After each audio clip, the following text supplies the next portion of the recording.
Well, hi, everyone. It is a pleasure to have this conversation with our guest.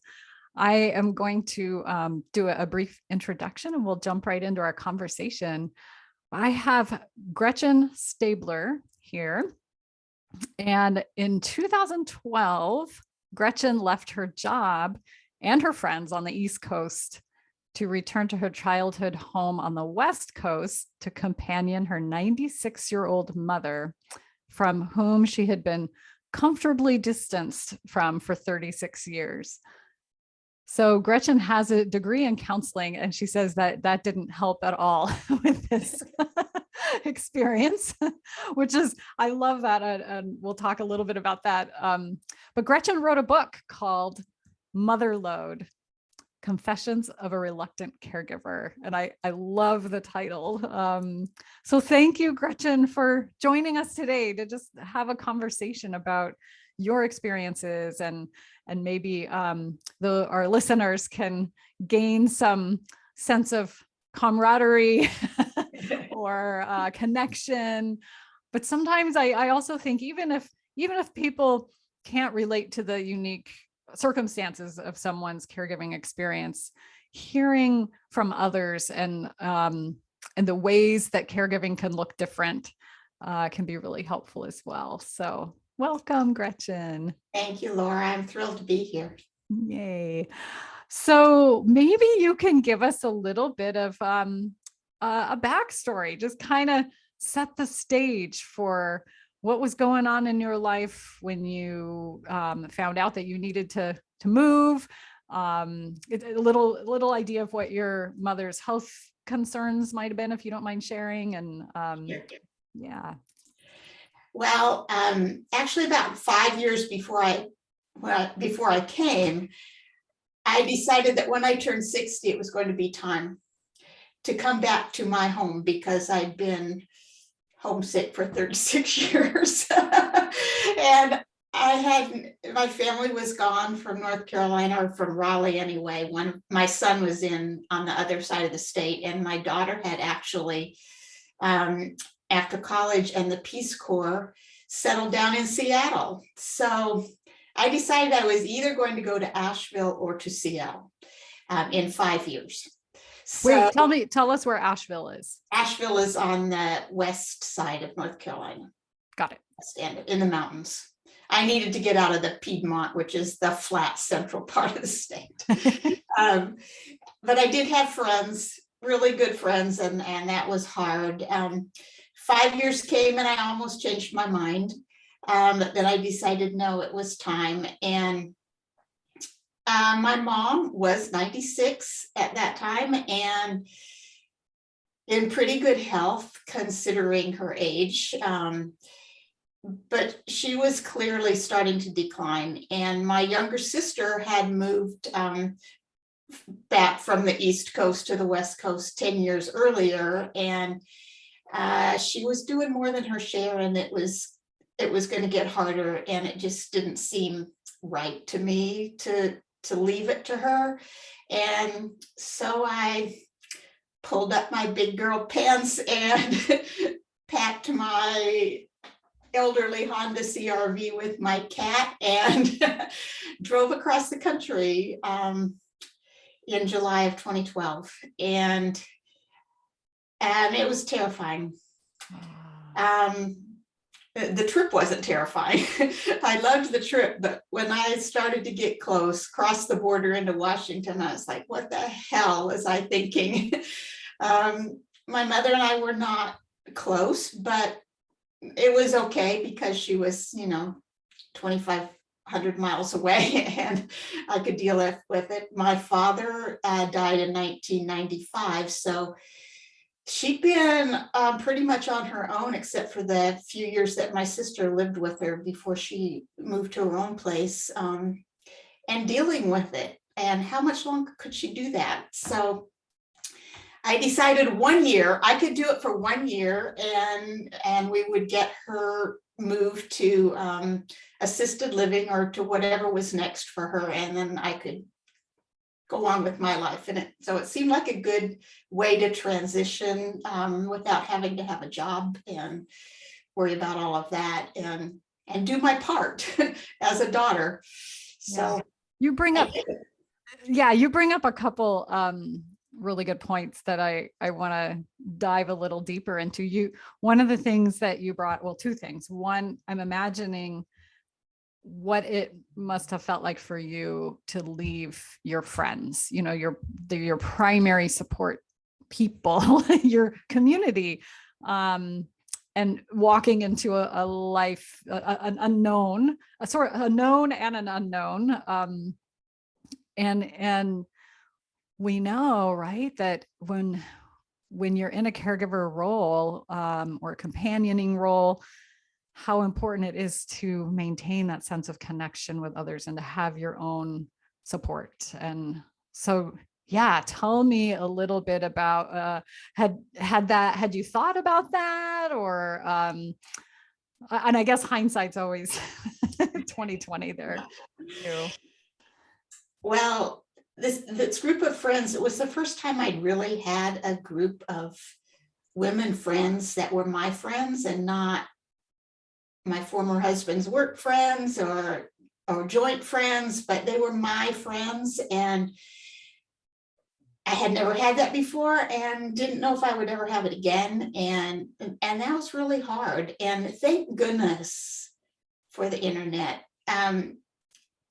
It's not the same, definitely not the same long distance, but at least it was a thread to hang on to, that I wouldn't be completely isolated from them, that I could chat with them. I'm glad that you're bringing this up, because that's such an important part that I think people don't always realize until you're in it, until you're in it deep and you're longing for those connections and somebody to just be yourself with and be real with. So do you feel like you were able to maintain those relationships? And you said it isn't the ideal situation. Right. They weren't sitting in my living room anymore. But I think I lost touch with some of them more quickly than I expected to, because they had busy lives and I was a lot more isolated and not as busy. So it wasn't the same as all of us finding space in our lives to get together, because I no longer had a life. And I was coming back to the town where my parents were well known in the community. It's a small town. And then my sister came and started a beautiful shop downtown, and she became well known. So I was leaving a place that had been mine and going back to a place that was theirs. And I did become Stella Joe's daughter and Rebecca's sister. And it's been, even after 10 years, hard to break out of that. Yeah. One of the other things that you brought up was the idea of the quote sharing responsibility as a sibling, and that's something that comes up so often with people. Is and sorry, I know I'm jumping right in with a couple of questions already, and I do want to hear more about your experiences. And there are so many people. I wonder if you can speak to that a little bit, just your own unique experience with communicating with a sibling and sharing responsibility. And there are a lot of people that don't have siblings, or they don't have good relationships with siblings, or they do have good relationships with siblings, and there's still challenges that come with communication and expectations and responsibilities. And so I wonder if you could share just a little about that, navigating that with you. I really feel for those people who are really doing it on their own for whatever reason. I don't know if I could have done it without my sister. She knew how hard it was because she'd done it. And we have an older sister who lives on the East Coast, and she was not involved except for one thing that was really, really important. if I needed a break when things got more challenging, if I needed a break, she would fly across the country and spend a week with my mom, our mom, so that Rebecca wouldn't have to disrupt her life, and I could get away and know that she was in good hands, that there was someone in the house. And so it wasn't a daily support thing. I wish she would have called my mom more often than she did, but knowing that she would come if I needed her meant everything. So yeah. How important was it for you during those years to get away, and how? so important. It's a cliche by now, but to fasten your own oxygen mask or secure your own oxygen mask before you try to help someone else is really true, cliche or no. You'll get sick emotionally and physically. You just have to take care of yourself. And for people who don't have a support system and whose parent or loved one is more needy than mine was, I know it's hard, but you have to figure it out. Ask neighbors, ask friends. Don't wait for them to offer. Ask them if they will come and be in the house for an hour or 2 hours, whatever it takes, or find respite care, find a relative who will come and stay in the house, whatever it takes. Ask. Don't be afraid to ask. You can't do it all. You just can't. I thank you for highlighting that. I think that especially people that tend to be the ones that step up, tend to be the natural caregivers, or the responsible ones, or however you want to phrase that, are the people that I think have a harder time receiving, because they're so used to being in the giving role or the doing role. And I think it's, whether it's cultural or it's values-based or whatever, it's an important skill to learn, and a muscle to practice flexing. And so I want to ask, and I know that you had your older sister. Was it hard for you to ask? Did you experience that? What story did you tell yourself about being able to maintain the role of caregiver? Mm-hmm. Actually, it was not hard for me. I am not a caregiver personality. On the inventories that you do, I am not caregiver. That doesn't come up anywhere in my profile.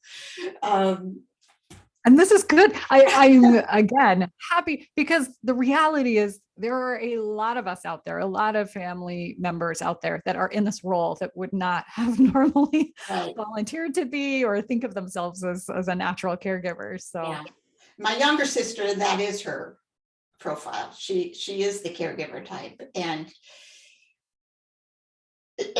you know what? She lived here for 10 years before I came, and I'm not sure she ever asked me to come and help. And our mom was not as needy. She wasn't in need of so much help then. They kind of took care of each other a little bit. But for me, it was not hard to ask my older sister to come. It was hard for my mom when I asked, however. She would say, she's so busy and she has a husband to take care of. And I was like, oh, well, she could step up. It's okay. So my mom had pushback, but I didn't have any problem asking her. I'm also thinking about the difference between, just highlighting when I'm listening to your experience, highlighting the differences between a family caregiver versus like a professional caregiver.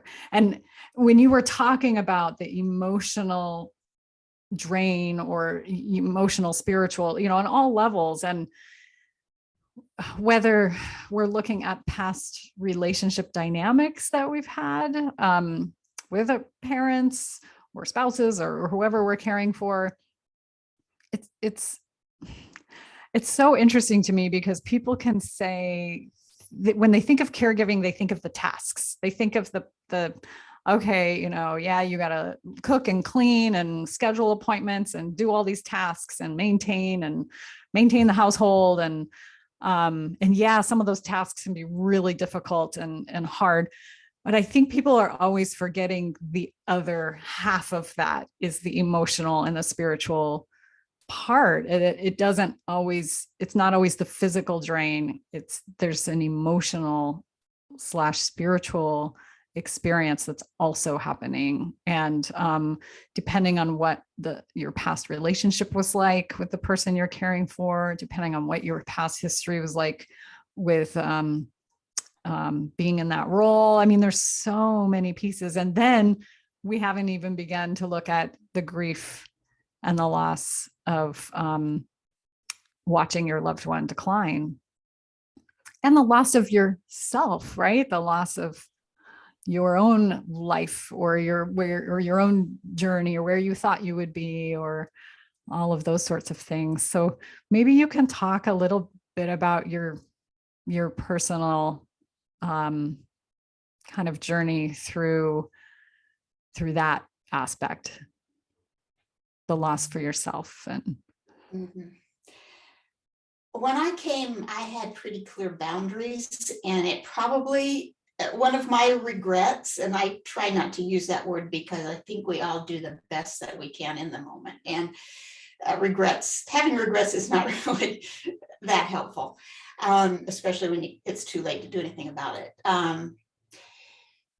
But I do wish that my mother and I had talked more about expectations before I came.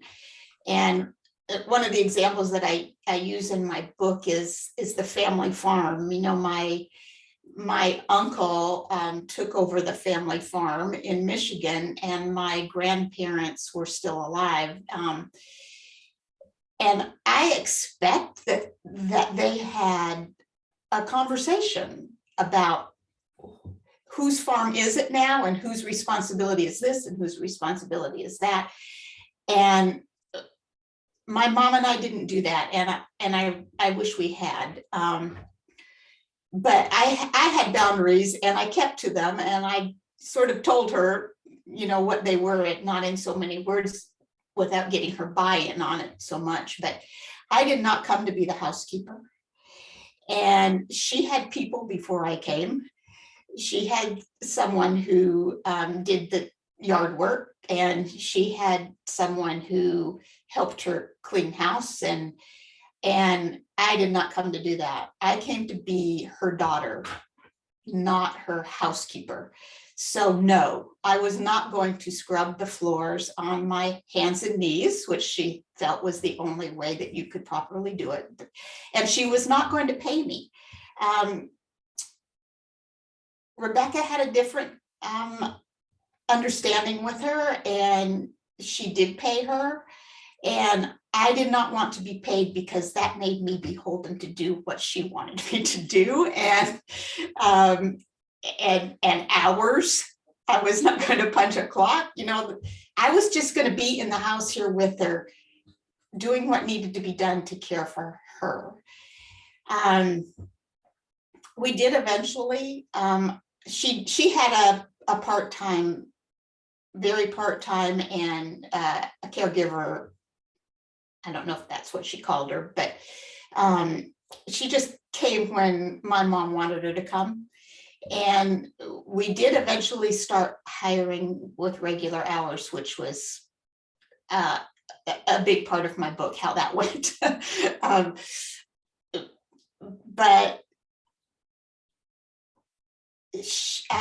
I was really clear that we needed more of that when the time came, because I couldn't be here 24/7, and I couldn't be doing for her 24/7. Mm-hmm. And so I had the things that I needed to do to take care of myself, and I kept doing them. Yeah. So it sounds like that whether you were conscious of it and strategic about it, or not so much? You were really clear about what you needed to in order to be in that role. So how did you take care of yourself? What were some things we're talking about a little bit, partially by having these kind of boundaries, if you will, or you talk about you wish that you would have had more clear expectations about certain things. What tell us a little about how you. Well, I had a weekly writing coffee writing time for several years before I came. And I needed to keep that up. And one time when my sister was visiting from Virginia, I overheard my mom telling her that Gretchen has her routines. I'm more flexible. And I could hear Joanne trying not to laugh. And it's like, because she was not very flexible. But I know she was talking about my writing cafe time, and I didn't care if she approved of it or not. I wasn't giving it up. That was part of my life long before I came. I do yoga once a week, and I had been for some time, and so I continue doing that. That was an hour on the mat in the studio, so I kept doing that. And writing. Writing saved me, and I would recommend to any caregiver, write.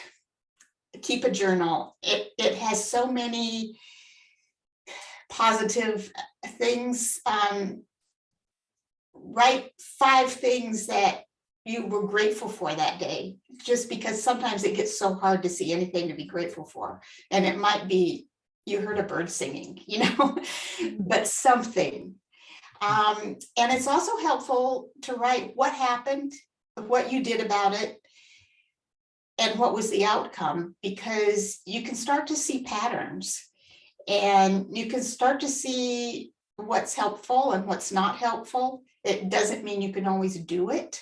The next time, even when you know it, doesn't mean you can do it. But knowledge is powerful. So I had writing time. I kept a journal, and I started a blog. I'd had a blog before, and I started one about caregiving called Daughter on Duty. And I would say, of all the self-care that I did, that blog is what saved me. It became a book, for one thing, later, but it also put me in touch with other people, and I started getting followers of not only my friends, but people I didn't know who were caregivers, and we could complain on the page, and they would understand. It sometimes can sound like so much whining to people who don't know what it's like, and it gets tiresome both to say it and to hear it. But when you're talking on the page and with people who get it, that's life-giving. Oh, that is so important. I've been jotting these little notes as you're talking, and that is something that I'm glad that you said, because I think that people sometimes might feel conflicted about sharing their frustrations or complaints, and they don't want to be in a negative space. And there's a difference between being in a negative space and expressing those feelings therapeutically. Like, there's a therapeutic piece there. There's a community piece there. There's a space of being heard and seen and validated that I think is so important. And so I love that you brought that up. Is that blog still accessible to folks? Is that still out there? Yeah, it's still there. Okay, so they could find it by just Googling Daughter on Duty. Daughter on Duty. Okay. WordPress.com. Nice. I don't keep it up, but anyway. Yeah. No, I'm someone that kind of believes strongly in Oh, the, how do I say that? When we talk about time and space, that we could be recording this today and somebody could listen to this a year from now and be right in the place that we're at. And so experience does span time and space. And so, yeah, I'm sure there are people that are still finding that and finding in that blog. And I Yeah. have a website now that I hope will be helpful to people. After my mom died, and as I started marketing this book, I realized that I really feel like it's my turn to step up and be supportive. So I started this website where there are blog posts on it too, and resources for caregivers, and a place where they can write their story. And I'll respond, and hopefully other readers will respond too. That's beautiful. Yeah. You have to walk with people who are doing it now. Yeah. Yeah.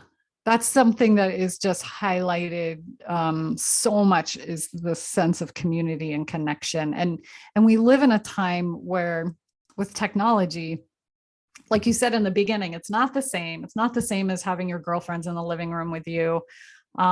Yet there are so many benefits, because you can be in a quiet space. It could be 2 a.m. and you could be in your room on your iPad, or you could be sitting in the doctor's office waiting room and pop on, the times that you need it, it's there. Right. And so what is the name of this website? GretchenStaebler.com. Okay. And I'll make sure I put this in the show notes for folks, so you don't have to run out and grab a pen. Writing that down. But one of the reasons that I wrote this book was because I became voraciously looking for memoirs about caregiving.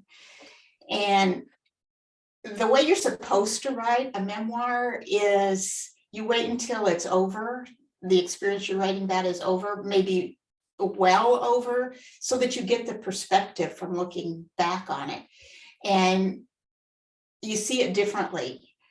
And so all the books were like, this is the best thing that ever happened, that I was able to do this. I feel so fortunate to be able to give back to my parents. And I was just like going, no, I'm not feeling fortunate right now. I need to hear what it was like in the thick of it. So I couldn't find that book, so I wrote that book.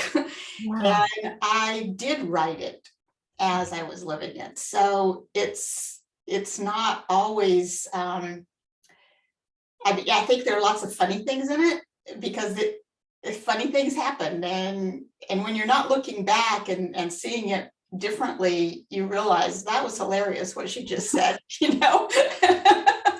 and it might have been a little bit irreverent to laugh at it, but sometimes things are funny. And sometimes you're tearing your hair out, and I needed to see that people were tearing their hair out. Yeah. Did you write this? This might be a kind of a trick question here. Do you feel like you wrote this book for you or for others, or? Well, I wrote the blog for me. And the blog served as my journal to remember the incidents when I started putting them together. But it also contains a lot of things that I learned. I had a person like you, Laura. I wish I'd known you then.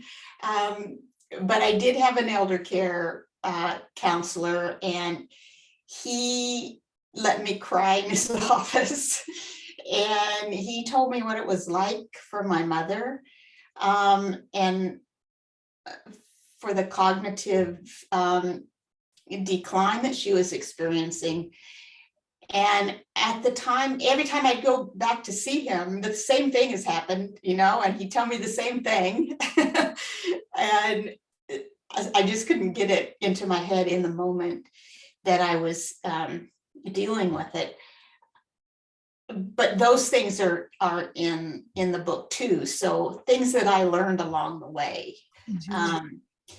So I think it's very much for others. Yeah, I appreciate you saying that because of your comment that you were seeking something out like that and couldn't find that. And so I really, again, just, it's good to hear that people need to hear the good, the bad, the ugly. You know, they need to be to have spaces where people are just being really honest about their experience, and not, like you said, the aftermath when everything, you have this time to heal and these insights that may come later. Yeah. I'm really interested in your experience in writing. For those folks out there, some people have always journaled and expressed themselves on paper, whether it's during a crisis or it's all the time every day, whether it's a spiritual sort of practice or it's just processing. I'm curious about folks both who do that and folks who don't tend to do that, and would you encourage individuals who maybe have never journaled before or really thought about writing to why might they consider that? I really would encourage it, and no one has to read it, but get a book you think is pretty to open and a pen you like to write with, and find a time. And it's hard to find a time. I understand that a lot of people have much less time than I had, but find some time, even if it's just 5 minutes or 2 minutes, and put your pen on the page and write the first thing that comes into your head, and then just keep writing. Don't pick up the pen. Don't edit yourself. Just keep writing everything that comes into your brain and goes down into the pen, and just keep the pen moving. And I can almost guarantee that after you get in the habit of doing that, you'll find it very cathartic. Yeah. Would you ever go back and read what you wrote, or did you move on forward? My writing was a little bit different than that. I had been journaling until I started blogging, and I did keep a bit of a journal, mostly once I realized that I was probably going to write a book. It was more facts than therapeutic journaling, because I had the blog instead. So I had moved from years of journaling into something different. So I was more experienced at doing it, but if you're not experienced, then that's the place to start. Just write. I love that. I'm wondering, as we're getting closer to wrapping up this episode, I would love to hear, if you're willing to share a funny story or a memorable moment or a highlight, a sneak peek highlight from your book, if you will. Well, I can read the opening if you want. Sure, that would be great. Okay. So this is just kind of, my mom didn't have severe dementia. And there were times, not to diminish the challenges of severe dementia or Alzheimer's, but there were times when I felt like it might have been easier if she would just say there's an elephant in the yard. I could play with that story, but her dementia was a lot more subtle, and I never quite knew when she was playing me or when her brain was scrambled or when she was even right, and I didn't recognize it as being right. And her accusations of me having done something that I didn't do, and wanting to argue with it, and knowing in my head that it doesn't help to argue with dementia. Those were some of the biggest challenges, but this story is a little bit representative of the craziness that happened. So as I prepare to leave for grocery shopping, Mama asks me to pick up some ground sirloin. Be sure it's sirloin. I don't want ground round, she says, which I already know because she's told me 100 times in the 3 months since I started cooking for her. I like to have some in the freezer because I might want homemade pasta sauce. I don't like what comes in a jar. It's too salty. Did you like the sauce we had last night? I ask. It was missing something, she says after a moment of silence, as if trying to think what might be the right answer. Did you make it, or was it from a jar? I made it, I say. What was it missing, do you think? Salt, she says. She can't see my eyes roll. That's great. Oh my gosh, I love that. Gretchen, thank you so much for coming on. Thank you. Yeah, this is It. such a pleasure. Can you tell folks, and you mentioned your website and your blog and the name of your book. Do you mind repeating that to folks just so that they know how to find you? Okay. The old website or the old blog was Daughter on Duty at wordpress.com. The new website is GretchenStaebler.com. And my book is Mother Lode, Confessions of a Reluctant Caregiver.